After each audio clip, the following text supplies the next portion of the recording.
Zakaj je bila Japonska med drugo svetovno vojno tako kruta in demonska? Pravzaprav so v različnih državah, ki so jih zasedli, ubili in mučili skoraj milijon ljudi.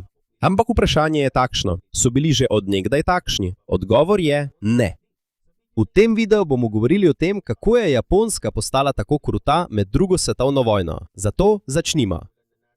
Ko govorimo o Japonski med drugo svetovno vojno, se pogosto spomnimo velikih vojn in silovitih napadov, ki jih je japonska vojska izvedla v mnogih delih Azije.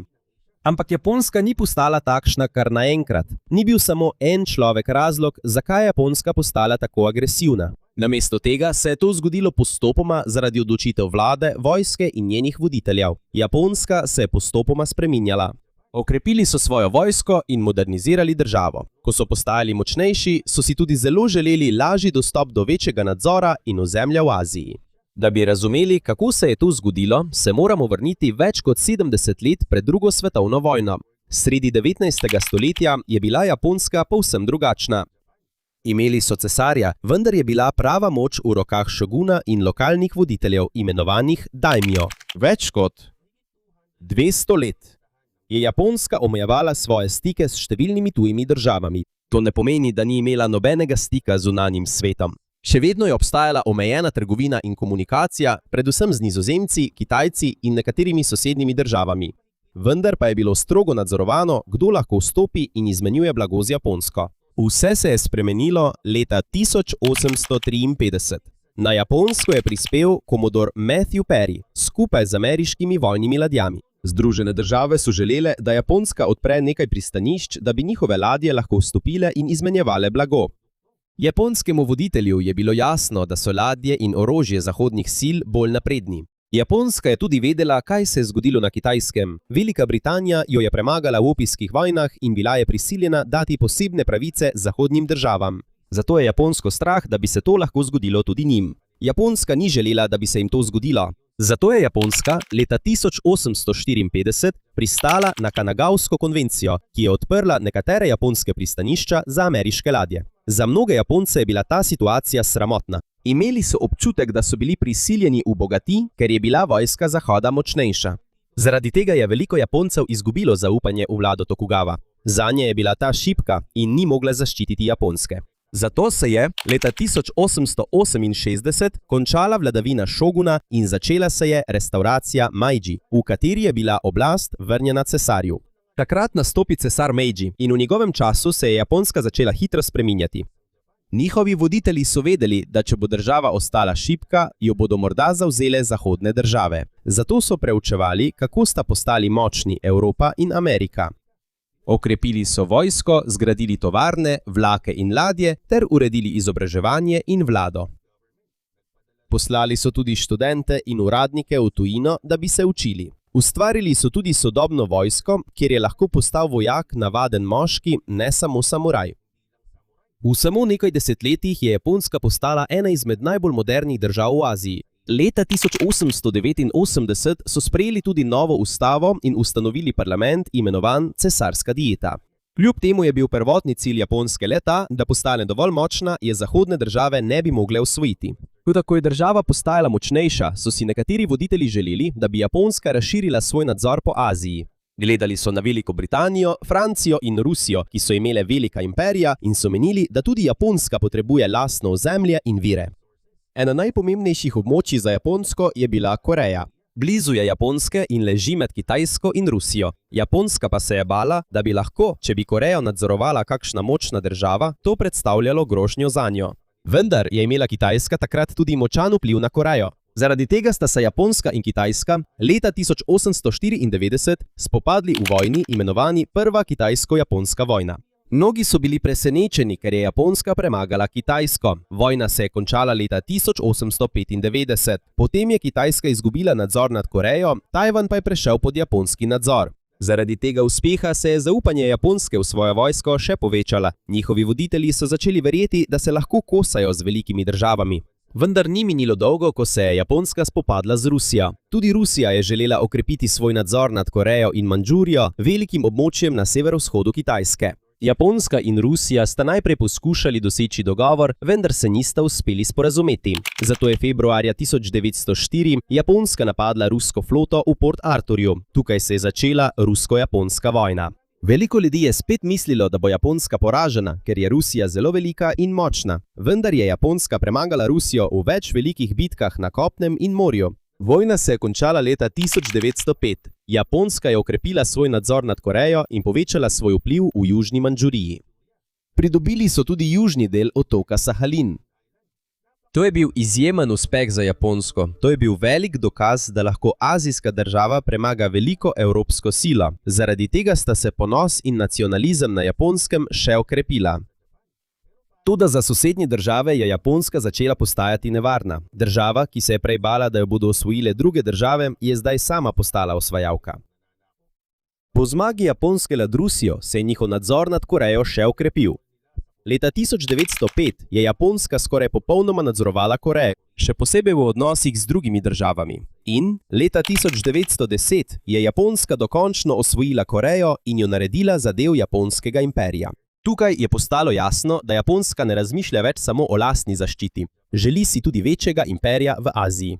Ko se je leta 1914 začela Prva svetovna vojna, se je Japonska pridružila Britaniji in drugim zavezniškim državam. Japonska je izkoristila svoj položaj kot ena od velikih sil na svetu. Toda, čeprav je Japonska postajala močnejša, je veliko Japoncev čutilo, da še vedno niso enakovredni Evropi in Ameriki. Bili so primeri, ko jim niso izkazovali enakega spoštovanja in v nekaterih zahodnih državah je obstajala tudi diskriminacija proti Japoncem. Zaradi tega se je pri nekaterih nacionalistih še bolj okrepil bes do Zahoda. Do leta 1910 so bile na Japonskem še vedno volitve in civilna vlada. Toda bolj kot je čas mineval, bolj je postajala vojska močnejša. Veliko vojakov in nacionalistov je verjelo, da so politiki šibki in da je treba Japonsko še okrepiti. Težave v gospodarstvu in politični nemiri so se še povečali. Nekateri politiki in poslovneži na Japonskem so bili ubiti s strani skrajnežev, ker so nasprotovali vojski. Zaradi tega je imela civilna vlada še večje težave pri zajezitvi vojske. Prav tako ni bil samo en človek razlog, zakaj je Japonska postala agresivna. Veliko skupin v vojski, mornarici in vladi je spodbujalo državo naj razširi svoje ozemlje. To pomeni, da so za japonsko vojsko njihovi politiki bili neuporabni. In zaradi tega so, leta 1932, mladi mornariški častniki, ki so želeli še okrepiti vojsko, ubili predsednika vlade Inoueja Inukaja Tsujozija. To ne pomeni, da je civilna vlada tako izginila, temveč so se le okrepile vojaške sile. Tudi drugim državam ni bilo všeč, kar je Japonska naredila v Mandžuriji. To je obsodila Liga narodov, združenje držav, ki je bilo ustanovljeno za pomoč pri preprečevanju novih vojn. In namesto, da bi Japonska zapustila Mandžurijo, je Japonska leta 1933 izstopila iz Lige narodov. To je Japonsko še bolj oddaljilo od drugih držav. Leta 1936 sta se Japonska in nacistična Nemčija dogovorili za zavezništvo proti komunizmu. Ta sporazum so imenovali Antikominternski pakt in se je še poglobil leta 1940. Japonska, Nemčija in Italija so se združile, njihov sporazum pa so imenovali tripartitni pakt. Medtem se širitev Japonske ni končala v Mandžuriji. Julija 1937 se je začela večja vojna med Japonsko in Kitajsko. Japonska vojska je hitro zavzela nekaj velikih mest in območij na vzhodnem delu Kitajske, toda Kitajska se ni predala. Zato se je vojna zavlekla za več let. Ko se je vojna širila, je veliko civilistov postalo žrtev. Eden najbolj znanih dogodkov je bil pokol v Nankingu leta 1937. Ko so japonske čete zavzele Nanking, so ubile ogromno civilistov in zajetih kitajskih vojakov. Veliko žensk je bilo tudi posiljenih. Ocenjuje se, da je umrlo več 100.000 ljudi. Čeprav zgodovinarji navajajo različne številke. Obstaja še en temen del vojne, o katerem se dolgo časa ni veliko govorilo. To je enota 731, skrivna vojaška enota Japonske v Mandžuriji. Izvajali so eksperimente na zapornikih, večinoma Kitajcih. Nekatere žrtve so namerno okužili s hudimi boleznimi, da bi preučevali, kako se bolezni širijo in ubijajo. Na tisoče ljudi so uporabili v takšnih eksperimentih, japonska vojska pa je uporabila tudi biološko orožje na nekaterih območjih Kitajske. Takšnega nasilja ni doživela samo Kitajska. Ko se je Japonsko cesarstvo širilo, so številni civilisti in vojni ujetniki v različnih delih Azije doživeli prisilno delo, lakoto, nasilje in ubijanje. Pomembno je poudariti, da je te grozote zagrešila japonska vojska in vlada v času vojne. To ne pomeni, da so vsi navadni Japonci to storili ali podpirali, kljub temu. Medtem ko je Japonska nadaljevala vojno na Kitajskem, so se njene težave z Združenimi državami Amerike in drugimi zahodnimi državami povečevale. Japonska je potrebovala ogromno nafte in drugih surovin za svojo vojsko in tovarne. Veliko virov, ki jih je potrebovala, je prihajalo iz drugih držav. Ko so Združene države Amerike leta 1940 in 1941 uvedle strožje omejitve in sankcije proti Japonski, je ta še težje prihajala do nafte. Japonski voditelji so se zdaj soočali z veliko odločitvijo. Lahko bi se umaknili iz nekaterih zasedenih območij, da bi dosegli odpravo sankcij, ali pa bi poskusili pridobiti nafto in vire v jugovzhodni Aziji z uporabo vojske. Izbrali so drugo možnost. 7. decembra 1941 je Japonska nenadoma napadla ameriško pomorsko bazo v Pearl Harborju na Havajih. Zaradi tega so Združene države vstopile v vojno proti Japonski. Hkrati je Japonska hitro napadla tudi številna območja v Aziji in na Pacifiku. V samo nekaj mesecih je Japonska zavzela Hongkong, Malezijo, Singapur, velik del Burme, Nizozemsko, vzhodno Indijo, ki je danes Indonezija, in Filipine. Japonske čete so vstopile tudi na Tajsko in tajska vlada je bila prisiljena sodelovati z Japonsko. V zelo kratkem času je Japonsko cesarstvo nadzorovalo zelo veliko ozemlje. Toda zaporedne zmage Japonske niso trajale dolgo. Junija 1942 je japonska mornarica doživela poraz v bitki pri Midwayu. To je bila velika sprememba v vojni, saj je Japonska izgubila pomembne letalonosilke in pilote. Potem so Združene države Amerike in njihovi zavezniki začeli postopoma izvajati protinapade. Združene države so uporabile strategijo imenovano preskakovanje otokov. Namesto da bi zavzeli vsak otok, ki ga je imela Japonska, so se odločili zavzeti le ključne otoke, ki bi jih lahko uporabili kot središča operacij. Postopoma so se približevali Japonski, medtem ko so prekinjali oskrbo japonskih sil na drugih območjih. Leta 1944 so se ameriške sile vrnile na Filipine. Ko je prišlo leto 1945, se je boj že zelo približal sami Japonski. Združene države so zavzele Iwo Jimo in Okinavo, vendar je na obeh straneh umrlo zelo veliko vojakov. 6. avgusta 1945 so Združene države odvrgle atomsko bombo na Hirošimo. 3 dni kasneje je bila še ena atomska bomba odvržena na Nagasaki. 8. avgusta je Sovjetska zveza prav tako napovedala vojno Japonski in napadla japonske sile v Mandžuriji. Po teh dogodkih je Japonska 14. avgusta pristala na kapitulacijo. Uradna predaja je bila izvedena 2. septembra 1945. Japonsko cesarstvo se je končalo, vendar je za seboj pustilo ogromno škode po vsej Aziji. Milijoni vojakov in civilistov so umrli v vojnah, v katerih je sodelovala Japonska, še posebej na Kitajskem. Tudi ni lahko navesti ene same natančne številke, saj se načini štetja umrlih v bitkah zaradi lakote, bolezni in pokolov razlikujejo. Vendar obstaja še večje vprašanje. Kako je Japonska sploh prišla do te točke?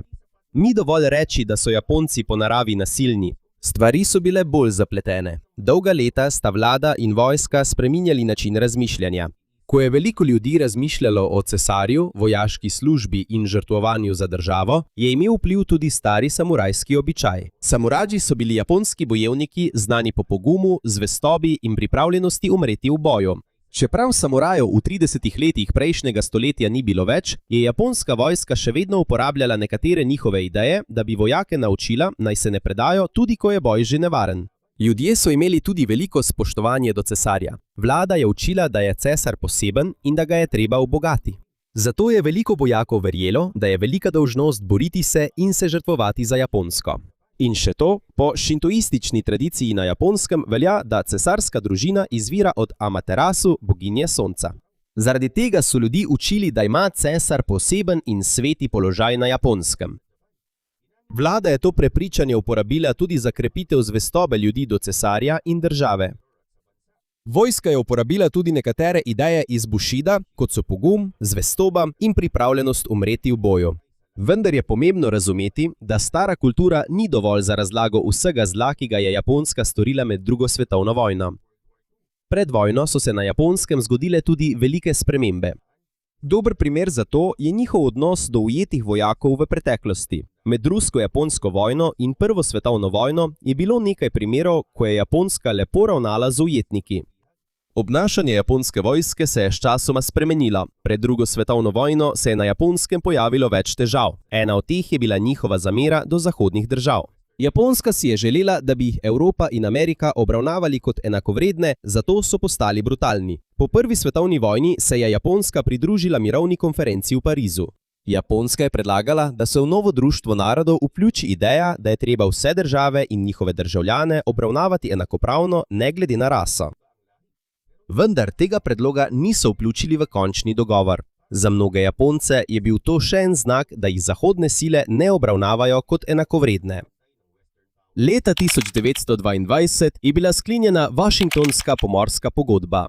To je bil dogovor med velikimi državami o številu in velikosti njihovih največjih bojnih ladij. Japonski so dovolili, da imajo manjše število kot Združene države in Velika Britanija. Veliko japonskih nacionalistov s tem ni bilo zadovoljnih. Menili so, da s tem postavljajo Japonsko na nižji položaj. 2 leti kasneje so Združene države sprejele zakon, ki je skoraj popolnoma prepovedal priseljevanje Japoncev, ki so želeli živeti v Ameriki. To je še posebej okrepilo občutek pri nekaterih Japoncih, da jih Zahod noče sprejeti kot enakovredne. Hkrati s temi težavami pa so se spreminjale tudi politične razmere znotraj Japonske.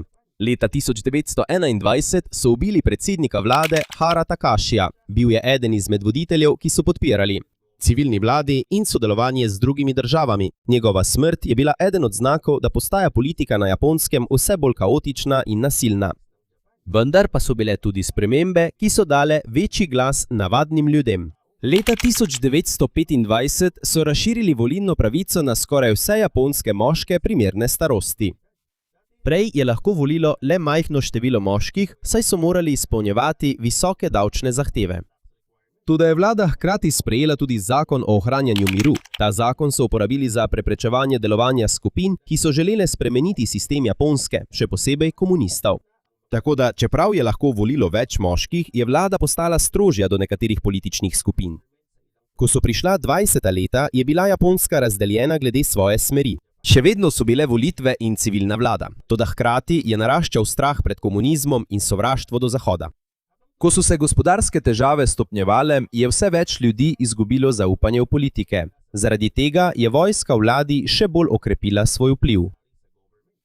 Še bolj je upadlo zaupanje številnih Japoncev v civilno vlado zaradi gospodarskih težav. Leta 1927 je Japonsko prizadela velika bančna kriza. Številne banke so imele težave zaradi dolgov, nekatere pa so celo zaprle svoja vrata. Potem je prišla Velika depresija, ki se je začela leta 1929. Poslovanje in izvoz Japonske sta upadla, številne družine pa so se znašle v težavah. Zaradi težkega življenja je vse več ljudi začelo izgubljati zaupanje v stare politike. Medtem so postajale močnejše skupine, ki so verjele, da bo vojska okrepila Japonsko. Voditeljem tudi ni bilo lahko, če so jim nasprotovali. Leta 1930 je bil predsednik vlade Hamaguchi Osachi ustreljen s strani nacionalista. Sprva je preživel, vendar je naslednje leto umrl zaradi zapletov zaradi svojih ran. Nekatere skupine v vojski so leta 1931 prav tako poskušale strmoglaviti vlado. Njihovi načrti so propadli, toda to je pokazalo, kako drzni so postali nekateri vojaški častniki, da se vmešavajo v politiko. Medtem ko se je vse to dogajalo, je vojska v Mandžuriji še naprej krepila svojo moč. Kot smo že omenili, so japonske čete tam ukrepale, čeprav dovoljenje vlade v Tokiju ni bilo jasno. Ko jih niso mogli ustaviti, so drugi vojaški častniki videli, da lahko sprejemajo velike odločitve, tudi če se civilna vlada s tem ne strinja. Do začetka 30. let prejšnjega stoletja je bilo politikom vse težje nadzorovati vojsko. Vlada in civilni voditelji Japonske so še vedno obstajali. Toda vojska in mornarica sta imeli že izjemno velik vpliv na odločitve države. To se ni zgodilo čez noč. Postopoma je to postajalo močnejše zaradi strahu, političnega nasilja, gospodarskih težav in zaporednih primerov, ko vojske niso ustavili. Ko so nastopila 30. leta prejšnjega stoletja, je na vedno več pomembnih odločitev vplivalo vojaško vodstvo. Nekateri med njimi so verjeli, da je treba Japonsko še razširiti, da bi pridobili več zemlje, virov in moči. Zato, ko se je vojna razširila na Kitajsko in kasneje na druge dele Azije, je vojska, ki je bila prej le del vlade, postala ena najmočnejših sil na Japonskem. To je eden najpomembnejših razlogov, zakaj je država postala bolj agresivna pred in med drugo svetovno vojno. Vendar pa ni dovolj reči, da je za vse kriva samo vojska. Bili so tudi vladni uradniki, nacionalistične skupine in drugi voditelji, ki so prav tako podpirali širitev Japonske. Bili so tudi navadni Japonci, ki se niso strinjali, vendar pa je postalo javno nasprotovanje težje, ko sta vlada in vojska zaostrovali nadzor. Na koncu to, kar se je zgodilo na Japonskem, ni preprosta zgodba o enem zlobnem voditelju, ki je nenadoma prevzel oblast. Civilna vlada je postopoma slabela, medtem ko so vojska in skupine, ki so želele razširiti japonski imperij, postajale vse močnejše. Ko uporabe sile niso ustavili, je Japonski postalo lažje vstopiti v še večje vojne. In rezultat tega je bila ogromna škoda, ne le za Japonsko, ampak tudi za milijone ljudi po vsej Aziji.